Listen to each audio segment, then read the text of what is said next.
It happened in the dead of night. No warning, no grand military parade, no speeches. Just a single drone, silent and unseen, slicing through the darkness over the borderlands of Burkina Faso. Within minutes, a convoy of armed mercenaries was reduced to fire and ash. The world woke up stunned. This wasn't Washington. This wasn't Paris. This was Ouagadougou, the capital of a small West African nation long dismissed as powerless. And yet, it was here that Captain Ibrahim Traoré, the young leader of Burkina Faso, had just delivered one of the most shocking military moves in recent African history. For many watching, especially in the West, the first reaction was disbelief. How could a country, often portrayed as fragile, beset by poverty and insurgency, launch such a precise, devastating strike? And why now? But for millions across Africa, the answer was clear. This was about sovereignty, dignity, and survival. Ibrahim Traoré, barely in his 30s, has become the face of a new African generation, one that refuses to bow quietly to outside powers, one that dares to say, "We decide our future." But here is where the story grows more unsettling. The mercenaries destroyed that night were no ordinary bandits. Evidence from the wreckage pointed to high-end weapons, encrypted communications, even foreign fingerprints. The message could not have been louder. This was not only an attack against intruders on Burkinabe soil, it was a direct warning to those funding, training, and arming them. And that includes powerful players in the West. For older generations watching from afar, Americans who remember the Cold War, who lived through Vietnam, who saw proxy battles shape entire continents, this moment raises uncomfortable questions. Could Africa be on the verge of a new great power confrontation? What does this mean for global security, for stability, for the values we claim to defend? So tonight, we ask, was this just a drone strike or the opening shot in a new chapter of history? And what, truly, is the message that Traoré is sending to the West? It was just after midnight on the southeastern border of Burkina Faso, a quiet land where villagers are used to the rhythm of crickets and the distant rustle of dry wind. But that night, the silence was broken by something different, a high-pitched sound, mechanical, steady, almost unnatural. Then, in a matter of minutes, the calm was shattered. A single unmanned drone, codenamed NA-7, unleashed a strike so precise and devastating that by dawn the world was scrambling to understand what had just happened. The convoy targeted wasn't ordinary. Investigators later confirmed that the vehicles carried mercenaries equipped with Western-made rifles, encrypted radios, and high-end night vision gear. These weren't simple criminals. They were professionals, trained and supplied through channels that led far beyond Burkina Faso's borders. And yet, they were gone in an instant. The lead truck obliterated, the second overturned and burning, the rest scattered but quickly hunted down. For many Burkinabe citizens, the attack felt like justice. For years, their towns and villages had lived under the shadow of insurgencies, foreign meddling, and corruption. Families prayed at night, not only for safety, but for dignity, that their country might finally defend itself without begging for help from Paris, Washington, or anyone else. In that sense, President Ibrahim Traoré's decision was more than a military calculation. It was an act rooted in the oldest values: protect your home, guard your family, preserve your people's future. But how did Burkina Faso, a country often dismissed as underdeveloped, manage to pull this off? The answer lies in the NA-7 drone itself. This wasn't an American or French model. It was a prototype developed with North Korean engineering, Russian targeting technology, and Burkina Faso's own encrypted interface. Able to fly over 800 kilometers without refueling, armed with precision missiles, the NA-7 represented a leap forward, proof that Africa could innovate, adapt, and fight on its own terms. The strike lasted just 12 minutes from order to impact. Not a single civilian was harmed. For military analysts in Washington and Paris, the efficiency was terrifying. What made the moment even more powerful was the man behind the decision. Ibrahim Traoré, barely 36 years old, rose to power not with polished speeches, but with the image of a soldier who stood shoulder to shoulder with his people.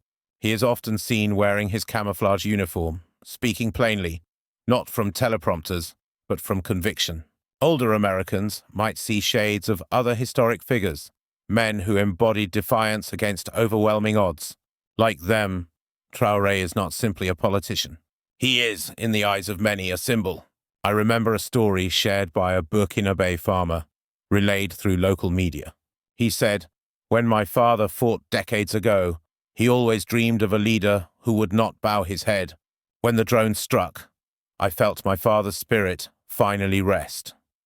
That farmer's words carry a truth that resonates deeply with traditional values we all share: honor, justice, and the duty to protect one's land. But the fallout was not just emotional.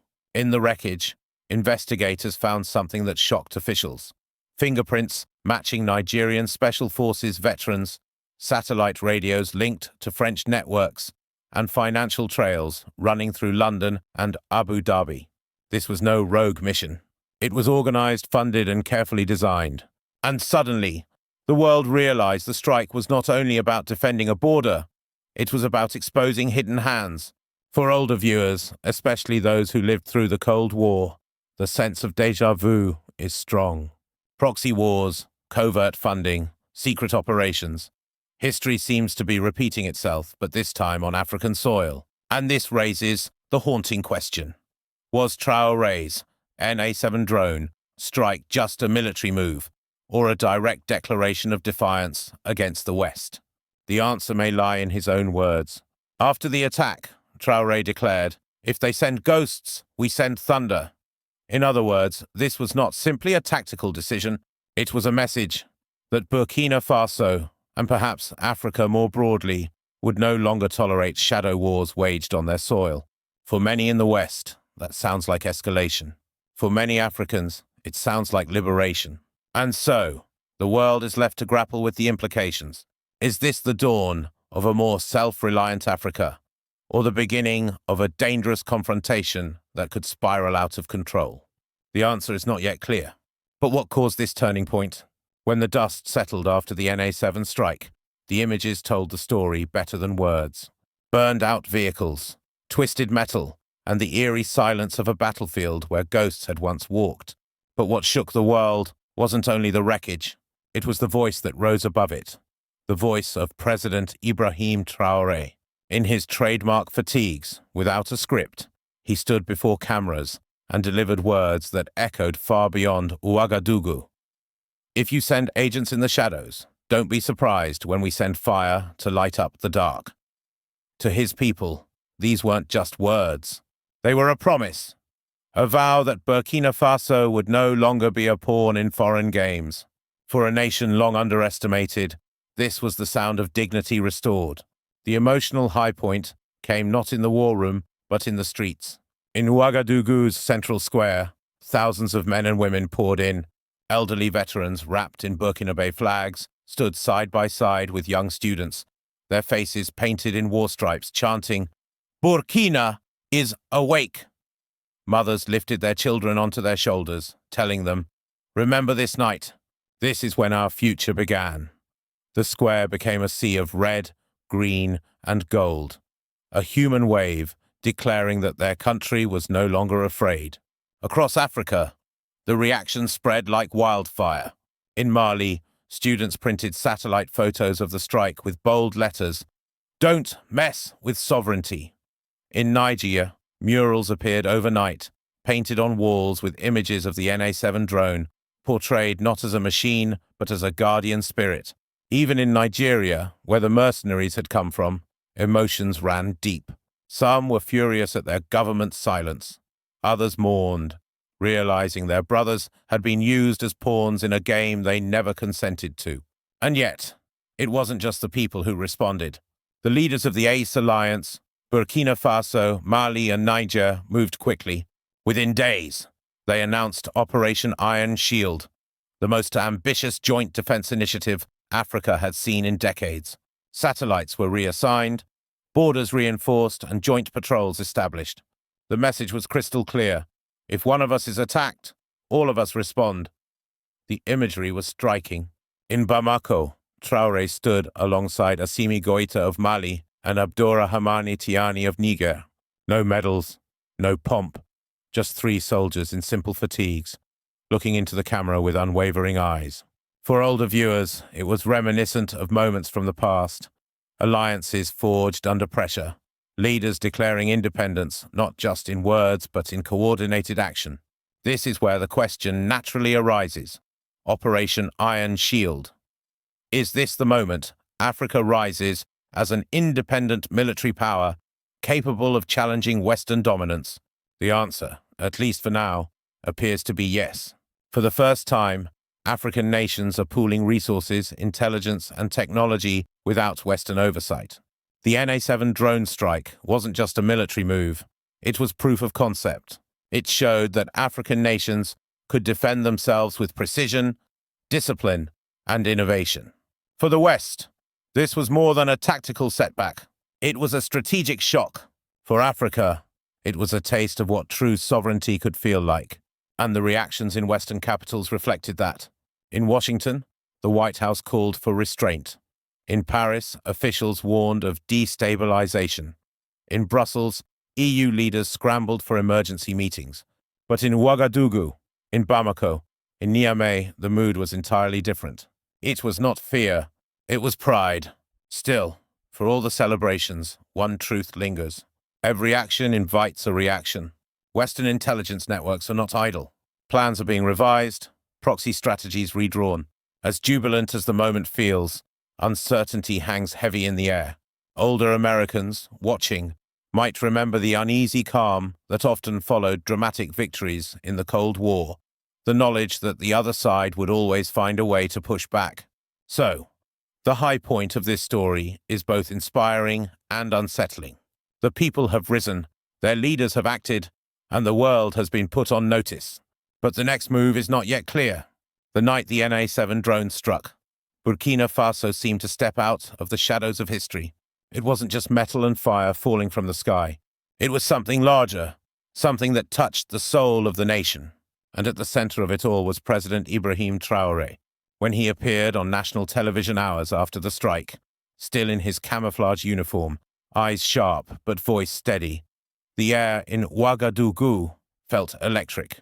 "We do not kneel to shadows," he declared. "We defend our people with light." For Burkinabe, citizens who had grown up hearing promises but rarely seeing protection, those words were more than politics. They were an oath of guardianship.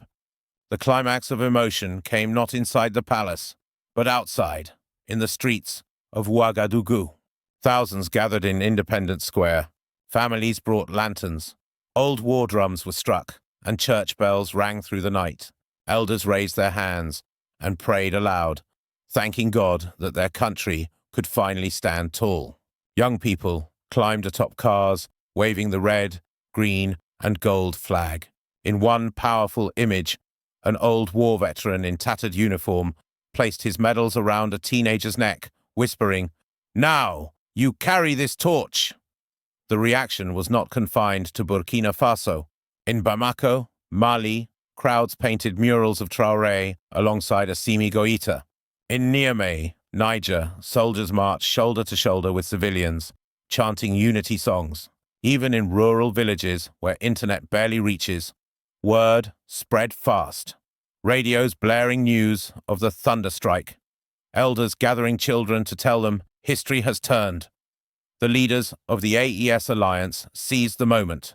Within days, they announced Operation Iron Shield, a joint defense pact unlike anything Africa had seen in decades. The sight was striking.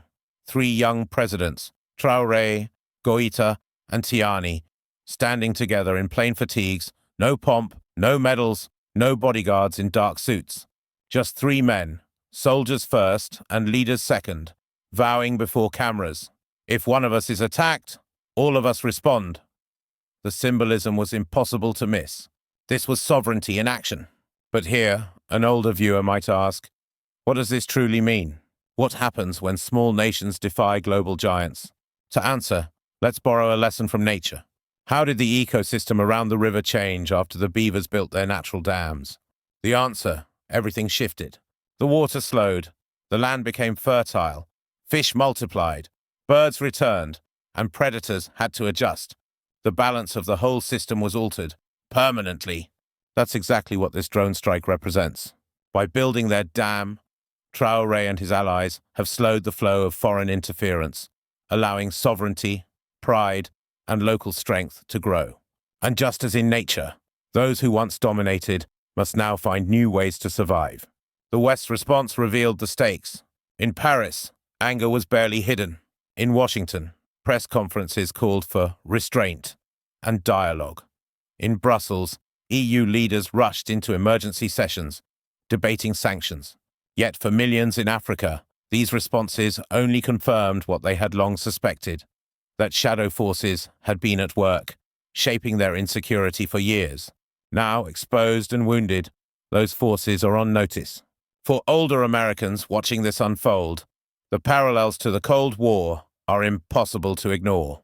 Proxy wars, covert funding, sudden alliances, history has a way of echoing itself. And just as families in the 1960s worried about security, stability, and the threat of escalation, families today in Burkina Faso, Mali, and Niger are praying for peace while preparing for confrontation. The emotional high point of this story is clear. A people once silenced have found their voice, and a young president has given them hope. But the future is anything but certain. Every bold move invites retaliation. Every dam built changes the river's course, but also threatens floods upstream.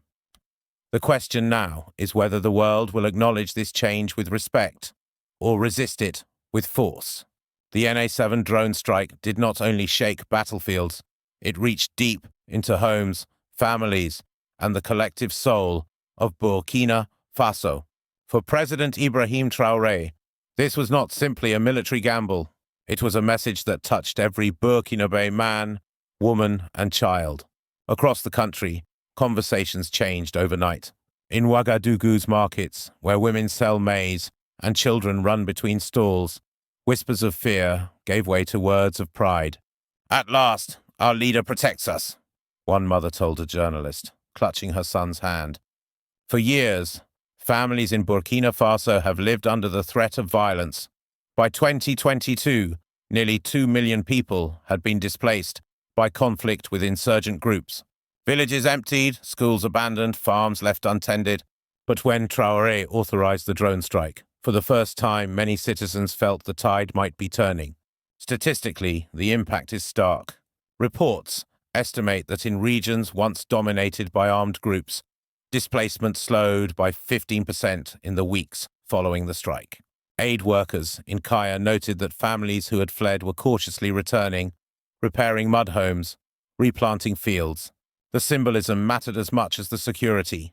People saw their government taking action where foreign forces had failed. But the civil consequences go beyond safety. There is a new spirit of unity. In churches, imams and priests prayed side by side, giving thanks for protection. In schools, teachers spoke of Traoré's stand as a lesson in sovereignty.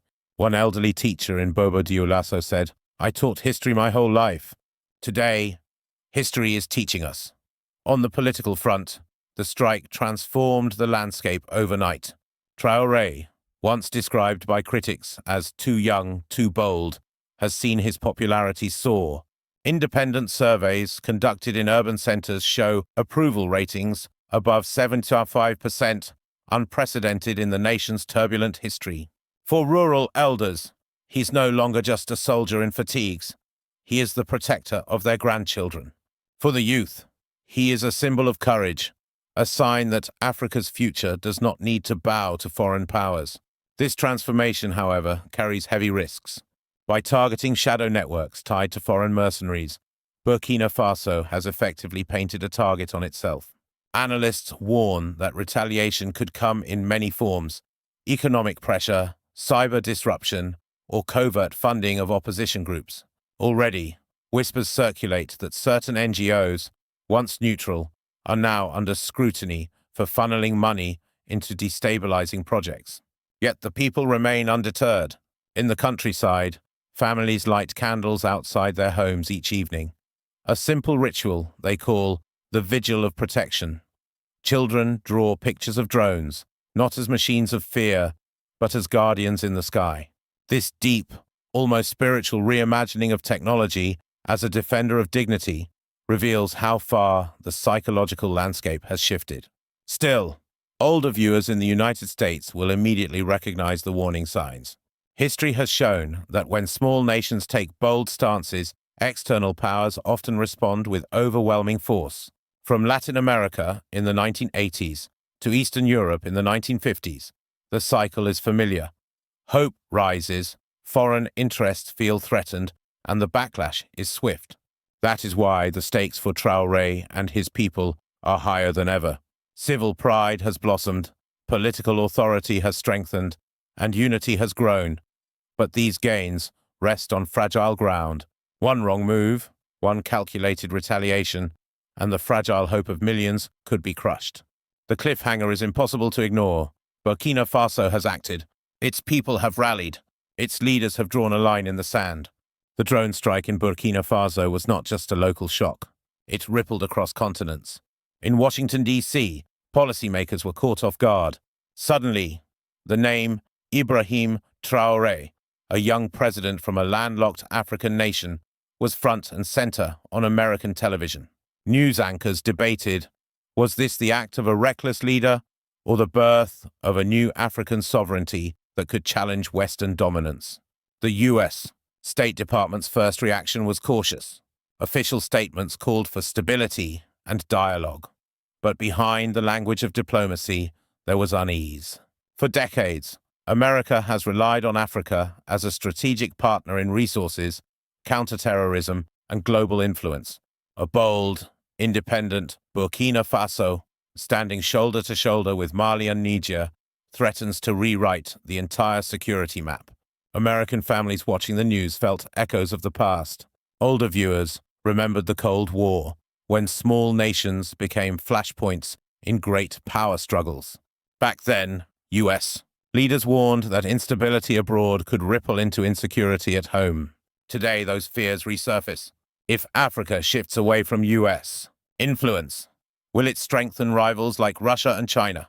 Could a regional pact, led by Traoré, spark new global tensions, ones that reach America's shores? Meanwhile, the international reaction was mixed. In Paris, leaders spoke with alarm, fearing the loss of their historic foothold in the Sahel. In Moscow, officials hinted at support, praising Africa's sovereign courage. In Beijing, state media framed the strike as evidence of a world moving beyond Western control. Each capital city saw the same event, but through the lens of its own ambitions. Back in Burkina Faso, Traoré understood all of this. His speeches carefully blended national pride with global messaging. He reminded his people that their struggle was not isolated. When we defend our homes, we defend the principle that no nation should live in fear of foreign control. To American ears, those words echo values long cherished: liberty, independence, the defense of family and homeland. Yet they also sound like a challenge, a reminder that America is no longer the sole guardian of those ideals. The link to U.S. national security is undeniable. The Sahel has long been a front line in the fight against terrorism. American advisors, drones, and bases have quietly supported missions in the region. But if Burkina Faso and its allies push out foreign forces, will extremist groups exploit the gap? Or will African-led operations prove more effective than years of international intervention? This is the dilemma American leaders face. Support Traoré and risk undermining old alliances. Oppose him and risk alienating millions across Africa who now see him as a hero. For U.S. citizens, especially those who lived through Vietnam or Iraq, the question is hauntingly familiar. When does intervention protect, and when does it backfire? And so, as the dust settles over Ouagadougou, and as television screens across America replay images of jubilant crowds, one truth is clear. The story is no longer just about Burkina Faso. It is about how the world, and especially the United States, chooses to respond. The story of Burkina Faso is no longer confined within its borders. The drone strike, authorized by President Ibrahim Traoré, has already shaken the Sahel, and the shockwaves are spreading. Neighboring nations, Mali, Niger, even Chad, are watching closely. Each one faces the same dilemma: foreign troops on their soil, local populations demanding sovereignty, and leaders caught between loyalty to old alliances and the rising call for independence. If one spark can ignite a fire, then the Sahel may soon blaze with change. But change, as history reminds us, can bring both freedom and chaos. The danger is clear: a fragile region, already struggling with poverty, displacement, and extremist violence, could tip into greater instability. If nations align behind Traoré, will the Sahel finally break free from outside control, or collapse into a new era of endless conflict? For the elders of Africa, and for American families watching from afar, the stakes are not abstract. They are about survival, dignity, and the right to raise children without fear of bombs or hunger. Here lies the question every viewer must wrestle with. Traoré, hope or danger for Africa? Is he the young lion who will defend his people and inspire a continent?